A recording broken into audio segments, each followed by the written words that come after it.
Hello ಮಕ್ಕಳೇ, welcome. ಇಂದಿನ ವಿಡಿಯೋದಲ್ಲಿ ನಾವು 7ನೇ ತರಗತಿ ಕನ್ನಡ ಪಠ್ಯಪುಸ್ತಕದಲ್ಲಿ ಬರುವಂತಹ ಪಾಠ 1 ಪುಟ್ಟಜ್ಜಿ ಪುಟ್ಟಜ್ಜಿ ಕತೆ ಹೇಳು ಈ ಒಂದು ಪಾಠವನ್ನ ತಿಳ್ಕೊಳ್ತಾ ಹೋಗೋಣ. ಅದಕ್ಕೂ ಮೊದಲು ನೀವೇನಾದ್ರೂ ಫಸ್ಟ್ ಟೈಮ್ ನಮ್ಮ ಚಾನಲ್ ನೋಡ್ತಿದ್ರೆ ಪ್ಲೀಸ್ ಸಬ್ಸ್ಕ್ರೈಬ್ ಮಾಡ್ಕೊಳ್ಳಿ. ಈಗ ನಾವು ಸ್ಟಾರ್ಟ್ ಮಾಡೋಣ.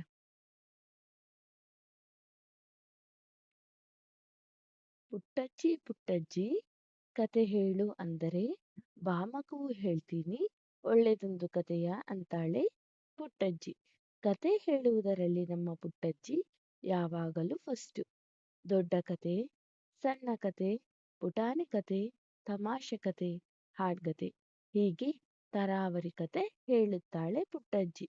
ಮೊನ್ನೆ ನಾನು ಪುಟ್ಟಜ್ಜಿ ಮನೆ ಕಡೆ ಹೋಗಿದ್ದೆ. ಪುಟ್ಟಜ್ಜಿ ಮನೆ ಜಗಲಿ ಮೇಲೆ ಕೂತಿದ್ದಳು. ಅವಳು ಸಂತಸದಿಂದ ಇದ್ದಾಳೆ ಅಂತ ಅವಳ ಮುಖವೇ ಹೇಳುತ್ತಿತ್ತು. ಪುಟ್ಟಜ್ಜಿ ಪುಟ್ಟಜ್ಜಿ ಕತೆ ಹೇಳುತ್ತೀಯಾ ಅಂತ ಕೇಳಿದೆ. ಬಾ ಮಗ ಹೇಳ್ತೀನಿ ಒಳ್ಳೆದೊಂದು ಕತೆಯ ಅಂದಳು.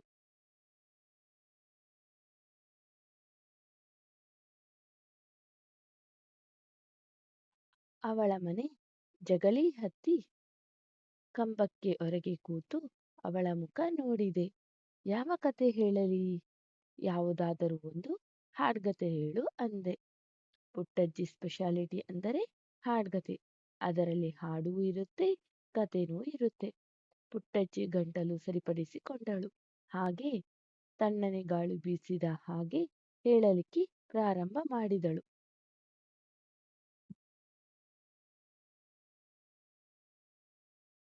ಪುಟ್ಟದೊಂದು ಊರ ಹೊರಗೆ ಒಂದು ಹಳ್ಳ ಹರಿದಿದೆ. ಹಳ್ಳ ಹರಿದು ಹರಿದು ಊರ ಜನರ ಪೊರೆದಿದೆ. ಹರಿವ ಹಳ್ಳ ಊರಿಗೊಂದು ಸಬಗ ತಂದು ಕೊಟ್ಟಿದೆ. ಹಸಿರ ಕಾಡು ಮರಗಳಲ್ಲಿ ಹಕ್ಕಿ ಹಾಡು ಕೇಳಿದೆ. ಇಂತಹ ಒಂದು ಸೊಗಸಾದ ಹಳ್ಳಿಯಲ್ಲಿ ಹಳ್ಳ ಸ್ಥಳ ಸಾರಿ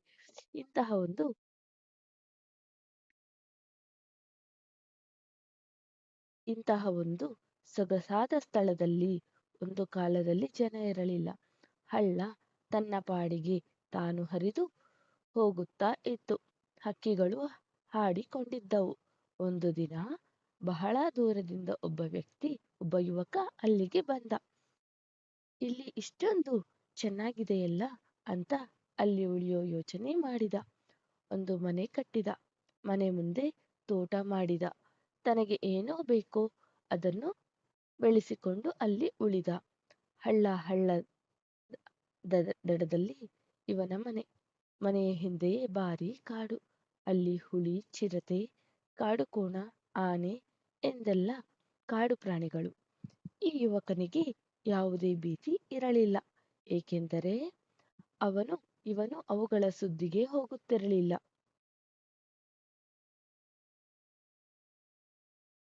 ಅವು ಇವನ ಸುದ್ದಿಗೆ ಬರುತ್ತಿರಲಿಲ್ಲ. ಅವರ ಪಾಡಿಗೆ ಅವರೆಲ್ಲ ಸುಖವಾಗಿ ಇದ್ದರೂ ಇವನ ಮನೆಯ ಹತ್ತಿರವೇ ಪ್ರಾಣಿಗಿಂಡಿ ಇದ್ದಿತು. ಅಲ್ಲಿ ಬಂದು ಪ್ರಾಣಿಗಳೆಲ್ಲ ನೀರು ಕುಡಿದು ಹೋಗುತ್ತಿದ್ದವು. ಒಂದು ದಿನ ಯುವಕ ಮನೆ ಜಗಲಿ ಮೇಲೆ ಕುಳಿತಿದ್ದಾನೆ. ಆಗ ಹೆದರಿ ಗಾಬರಿಯಾದ ಒಂದು ಜಿಂಕೆ ಅಂಗಳಕ್ಕೆ ಧಾವಿಸಿ ಬಂದಿತು. ಆ ಜಿಂಕೆಯ ಕುತ್ತಿಗೆಯಲ್ಲಿ ಒಂದು ಗೆಜ್ಜೆ ಬೇರೆ ಇತ್ತು. ಜಿಂಕೆಯ ಮೈ ನಡುಗುತ್ತಿತ್ತು. ಈ ಜಿಂಕೆ ಹೀಗೆ ಓಡಿ ಬರಲು ಒಂದು ಕಾರಣವಿತ್ತು. ಕಾಡಿನಲ್ಲಿ ಒಂದು ಹುಲಿ ಜಿಂಕೆಯನ್ನು ಕಂಡಿತು. ಅದರ ಬೆನ್ನ ಹತ್ತಿ ಹುಲಿ ಹಳ್ಳದೆಡೆಗೆ ಬಂದಿತು. ಪ್ರಾಣ ಭಯದಿ ಜಿಂಕೆ ಬಂದು ಮನೆಯ ನೊಂದ ಹೊಕ್ಕಿತು. ನನ್ನ ಪ್ರಾಣ ಉಳಿಸಿ ಎಂದು ಮನೆಯೊಡೆಯನ ಕೇಳಿತು. ಈ ಯುವಕನಿಗೆ ಜಿಂಕೆ ಹುಲಿಗೆ ಹೆದರಿ ಇಲ್ಲಿ ಬಂದಿದೆ ಎನ್ನುವುದು ತಿಳಿಯಿತು. ಅವನು ಎದ್ದು ಅದನ್ನು ಅಪ್ಪಿಕೊಂಡು ಅದಕ್ಕೆ ಸಾಂತ್ವನ ನೀಡಿದ.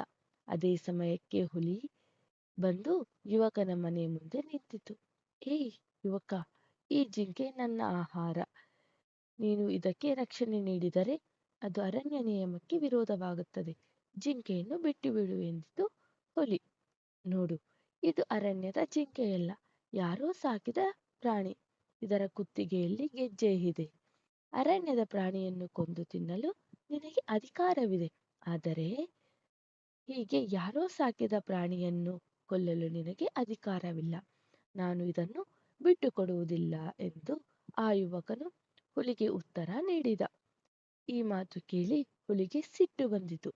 ಆ ಸಿಟ್ಟಿನಲ್ಲಿ ಅದು ಅಬ್ಬರಿಸಿತು. ಯುವಕ ಜಿಂಕೆಗೆ ತನ್ನ ಮನೆಯೊಳಗೆ ಆಶ್ರಯ ನೀಡಿ ಹುಲಿಯನ್ನು ಎದುರಿಸಿದ. ತನ್ನಲ್ಲಿ ರಕ್ಷಣೆ ಬೇಡಿ ಬಂದವರನ್ನು ತಾನು ಬಿಟ್ಟುಕೊಡಲಾರೆ ಎಂದ. ಹುಲಿಗೂ ಆ ಯುವಕನಿಗೂ ಜಗಳವಾಯಿತು. ಹುಲಿ ಯುವಕನನ್ನು ಸಿಕ್ಕಲ್ಲಿ ಕಚ್ಚಿತು, ಗಾಯ ಮಾಡಿತು. ಕಷ್ಟಪಟ್ಟು ಬದುಕು ಸಾಗಿಸುತ್ತಿದ್ದ ಯುವಕ ಸೋಲಲಿಲ್ಲ. ಹುಲಿ ಕೊನೆಗೆ ಸೋತು ಪಲಾಯನ ಪಠಿಸಿತು. ಮತ್ತೆ ನಾನು ನಿನ್ನ ಸಹವಾಸಕ್ಕೆ ಬರುವುದಿಲ್ಲ ಅಂದಿತು ಹುಲಿ. ಅದಕ್ಕೂ ಹೊಡೆದು ಬಡಿದು ಗಾಯ ಮಾಡಿದ್ದ ಯುವಕ ಜಿಂಕೆ ಯುವಕನ ಸ್ಥಿತಿಯನ್ನು ನೋಡಿ ಪಾಪ ಎಂದು ಮರಗಿತು. ನನ್ನನ್ನು ಉಳಿಸಲು ಹೋಗಿ ನಿನಗೆ ಹೀಗಾಯಿತೆ ಎಂದು ಕಣ್ಣೀರು ಸುರಿಸಿತು.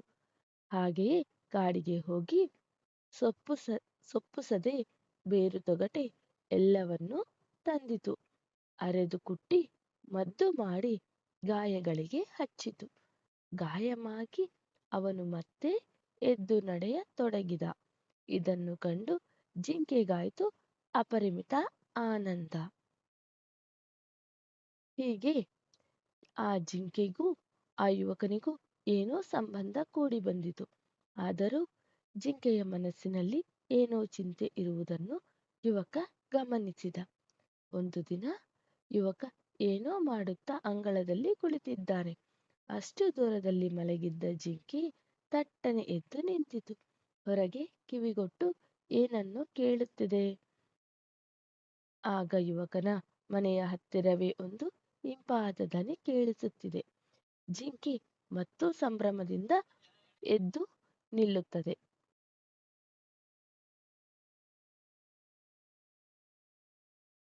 ಚುಕ್ಕಿ ಎಲ್ಲಿದ್ದೀಯಾ, ಚುಕ್ಕಿ ಎಲ್ಲಿದ್ದೀಯಾ ಎಂದು ಒಂದು ದನಿ ಕೇಳಿಬರುತ್ತದೆ. ಜಿಂಕೆ ಹೊರ ಓಡುತ್ತದೆ. ಯುವಕ ಗಾಬರಿಯಿಂದ ಅದರ ಹಿಂದೆ ಓಡುತ್ತಾನೆ. ಅಲ್ಲಿ ಓರ್ವ ಯುವತಿ ಜಿಂಕೆಯನ್ನು ತಬ್ಬಿ ಹಿಡಿದಿದ್ದಾಳೆ. ಜಿಂಕೆ ಅವಳ ಕೈ ನೆಕ್ಕುತ್ತಿದೆ. ಅವಳ ಮೈಗೆ ತನ್ನ ಮೈ ತಿಕ್ಕುತ್ತಿದೆ.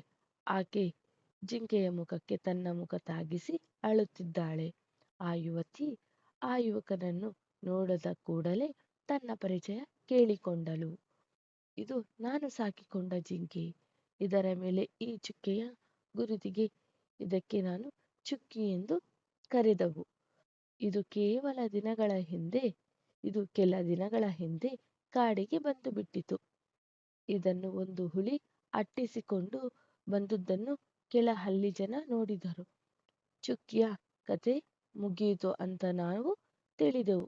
ಆದರೂ ನನಗೆ ಏನೋ ನಂಬಿಕೆ, ಚುಕ್ಕಿ ಬದುಕಿದೆ ಎಂದು. ನಾನು ಅವತ್ತಿನಿಂದ ಅದನ್ನು ಹುಡುಕುತ್ತಿದ್ದೆ. ಇಂದು ಇದು ಸಿಕ್ಕಿದೆ. ಆ ಯುವತಿ ಸಂತಸದಿಂದಲೇ ಇದನ್ನೆಲ್ಲ ನುಡಿದಳು. ಆ ಯುವಕ ತಾನು ಚುಕ್ಕಿಯನ್ನು ಉಳಿಸಿದ ಕತೆ ಹೇಳಿದ. ಹುಲಿಗೂ ತನಗೂ ನಡೆದ ಹೋರಾಟದಲ್ಲಿ ತನಗಾದ ಗಾಯಗಳನ್ನು ತೋರಿಸಿದ. ಚುಕ್ಕಿಯು ಕಾಡಿನಲ್ಲಿ ಮದ್ದು ಮಾಡಿದ್ದನ್ನು ಹೇಳಿದ. ಚಿಕ್ಕಂದಿನಿಂದ ಚುಕ್ಕಿ ನಮ್ಮ ಮನೆಯಲ್ಲಿಯೇ ದೊಡ್ಡದಾಗಿದೆ. ನಾನು ಚುಕ್ಕಿಯನ್ನು ಬಿಟ್ಟು ಇರಲಾರೆ. ಇದನ್ನ ಮನೆಗೆ ಕರೆದೊಯ್ಯುತ್ತೇನೆ ಎಂದಳು ಯುವತಿ. ಅವಳು ಹಾಗೆ ಹೇಳುವಾಗ ಚುಕ್ಕಿಗೆ ವಿಷಯ ತಿಳಿದು ಹೋಯಿತು. ಅದು ಹೋಗಿ ಯುವಕನ ಮನೆಯೊಳಗೆ ಅವಿತುಕೊಂಡಿತು. ನಾನು ಅದನ್ನು ಬಿಟ್ಟು ಇರಲಾರೆ. ಹುಲಿ ಬಾಯಿಂದ ಅದನ್ನು ಕಾಪಾಡಿದ್ದೇನೆ. ಈಗ ನಿನಗೆ ಇದನ್ನು ಕೊಡಲಾರೆ ಎಂದ ಯುವಕ.